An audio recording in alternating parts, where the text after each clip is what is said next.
तो साल 2023 फाइनली जाने को है, पता भी नहीं चला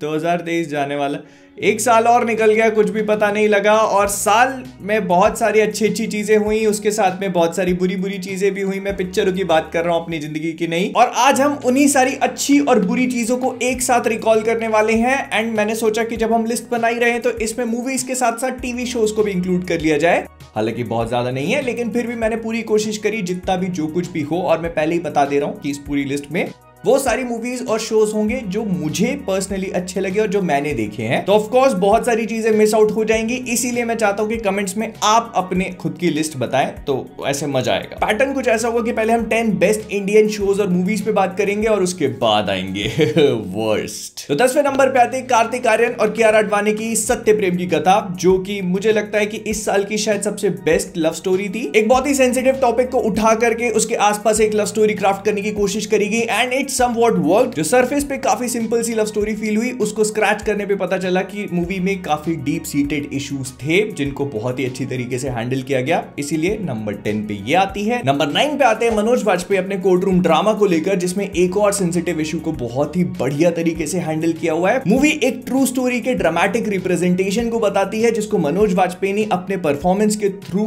बहुत ही बढ़िया तरीके से कैरी किया हुआ है। और सही मायनों में इस लिस्ट में ये मूवी सिर्फ अपनी राइटिंग और डायलॉग की वजह से है, स्पेशली अपने लास्ट मोनोलॉग के कारण। अरे नाम तो बताया नहीं, सिर्फ एक बंदा काफी है। नंबर 8 पे आने वाले शो का नाम एकदम परफेक्टली रखा गया है, क्योंकि इन्होंने हमारे साथ ही स्कैम कर दिया। आधा सीजन ड्रॉप करने के बाद आधा सीजन छोड़ दिया और फिर कुछ महीनों बाद ड्रॉप किया।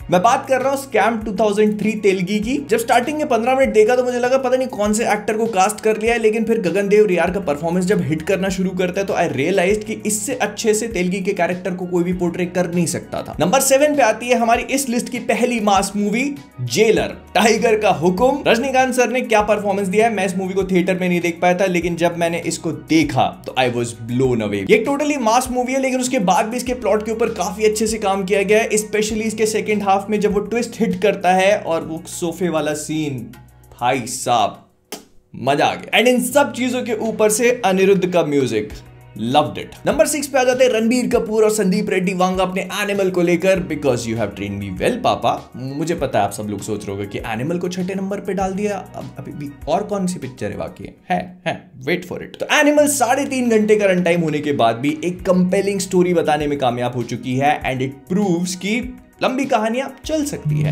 एनिमल पार्क का इंतजार नहीं कर सकते। मीनवाइल नंबर 5 पे आता है नेटफ्लिक्स का पहला कोलैबोरेटिव शो, जो मैंने बिल्कुल भी एक्सपेक्ट नहीं किया था टू बी ऑनेस्ट। रेलवेमैन, के मेनन, आर माधवन, मुन्ना भैया और भोपाल गैस ट्रेजेडी का बैकड्रॉप। एक बार इमेजिन करके देखो कितनी बेहतरीन स्टोरी टेलिंग की जा सकती है, और करी भी गई है। 1984 में भोपाल में जो भी ट्रैजिक हुआ था उसे 4 एपिसोड में इतने कंपेलिंग तरीके से बताया गया कि मैं शब्दों में बयान नहीं कर सकता, आपको खुद जाके देखना चाहिए। The railwaymen is something that everyone should go and watch. Number 4 पे आती है हमारी दूसरी मास मूवी, जो कि है जवान, एंड मुझे बताने की जरूरत नहीं है क्यों। बाप बेटे की कहानी जिसमें एसआरके ने डबल रोल प्ले किया है, उसमें भी उनके मल्टीपल लुक्स, एटली का डायरेक्शन, उसमें ट्विस्ट, अनिरुद्ध का म्यूजिक, कंप्लीट मास एंटरटेनर। नंबर 3 एक और कोर्ट रूम ड्रामा, कहने को अक्षय कुमार की मूवी है, लेकिन इसको पूरी की पूरी पंकज त्रिपाठी ने कैरी किया है अपने कंधों पे। OMG 2 की बात कर रहा हूं मैं, जो एक बार फिर से बहुत ही सेंसिटिव टॉपिक को उठाती है, बहुत ही बोल्डली पेश करती है, लेकिन एक बहुत ही कैजुअल वे में। नंबर 2 पे आने वाली कोई भी मूवी नहीं बल्कि एक टीवी शो है, जिसको लेकर मैं बहुत ही एक्साइटेड था, असुर सीजन 2। ये अपने सीजन 1 की तरह बहुत ज्यादा इम्पेकेबल और कॉम्पैक्टली पैक्ड तो नहीं था, लेकिन इसको देखने में उतना ही मजा आया और डेफिनेटली 2023 के सबसे बेस्ट प्रोडक्ट्स में से एक था। अरशद वारसी और वरुण सोबती के बेहतरीन परफॉर्मेंसेस, एक के बाद एक बड़े बड़े ट्विस्ट, माइंड गेम्स जो हम लोग असुर से एक्सपेक्ट करते हैं, वो सारी चीजें इसने हमको सीजन 2 में भी डिलीवर करी। और हालांकि कहानी सॉर्ट ऑफ एक अलग तरीके से खत्म हुई है, लेकिन फिर भी मैं सीजन 3 का इंतजार नहीं कर सकता। और नंबर 1 बताने से पहले कुछ ऑनरेबल मेंशंस कर देना चाहता हूं, जिनको मैं इस लिस्ट में इंक्लूड करना चाह रहा था लेकिन अफसोस कर नहीं पाया। कोहरा, सैम बहादुर, डंकी और खुफिया। नाउ फाइनली आते हैं नंबर 1 पे।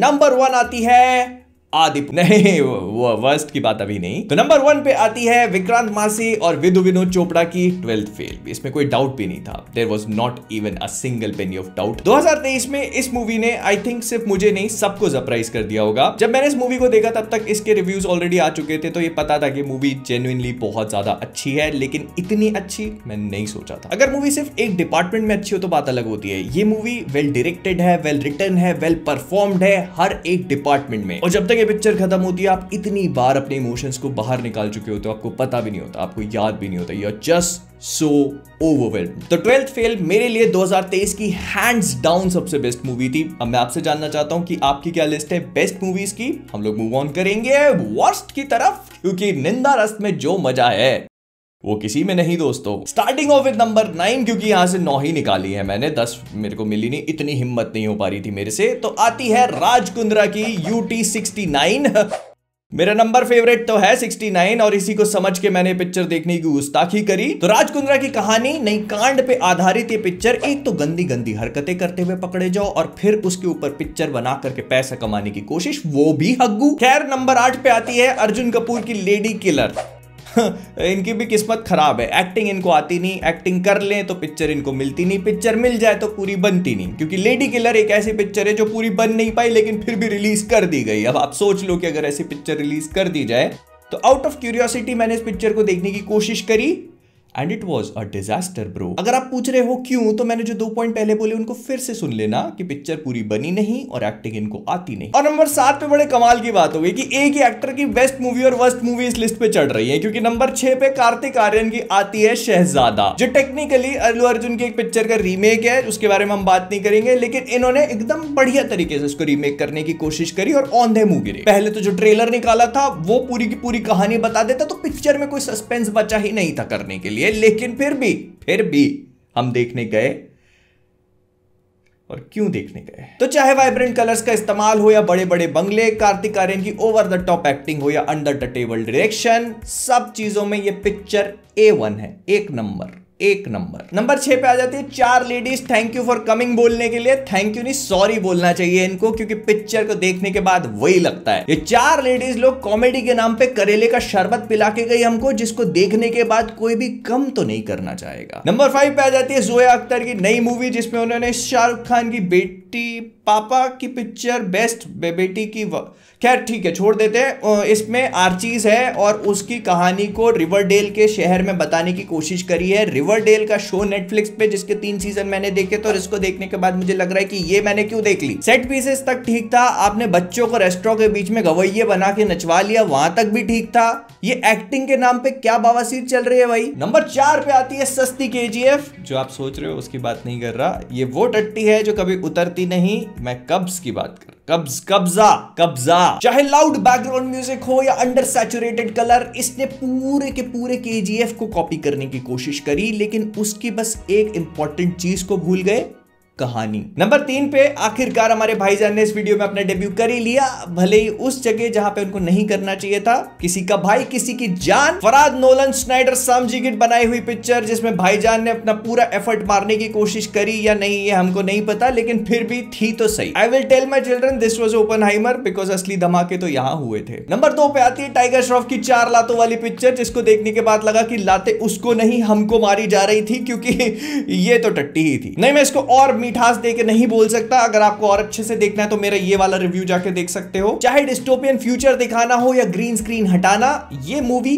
कुछ भी नहीं कर पाई। और आखिरकार ग्रैंड फिनाले में आती है हमारी एकमात्र मूवी, मुझे बताने की भी जरूरत नहीं है मैं किसकी बात कर रहा हूं, आदि पुरुष। इस पिक्चर को मैंने नंबर 1 पे सिर्फ इसीलिए रखा है क्योंकि अगर ओम राव चाहते तो ये मूवी इस लिस्ट में दूसरी तरफ हो सकती थी नंबर 1 पे, but due to lack of his creative vision हम लोग आज इसे दूसरी तरफ देख रहे हैं। और हालांकि प्रभास ने सलार के फॉर्म में आदि पुरुष से कंपैरेटिवली काफी बेटर मूवी डिलीवर करी है, लेकिन आदि पुरुष का नाम इतिहास के पन्नों में सुनहरे अक्षरों में गोदा जाएगा, क्योंकि इसने सोने की जगह काली लंका दिखाई, हनुमान जी से पता नहीं कौन से डायलॉग्स बुलवाए और प्रभु श्री राम को पता नहीं क्या बना के रख दिया। लेकिन खैर ये सारी चीजें तो होती रहेंगी, जो भी मुझे बोलना था मैंने आप सबको बता दिया। ये मेरा ओपिनियन था बेस्ट एंड वर्स्ट। अब मैं आपसे जानना चाहता हूं कि आपका क्या ओपिनियन है, तो आपकी जो भी लिस्ट है वो सारी की सारी मुझे कमेंट्स में बताना मत भूलिएगा।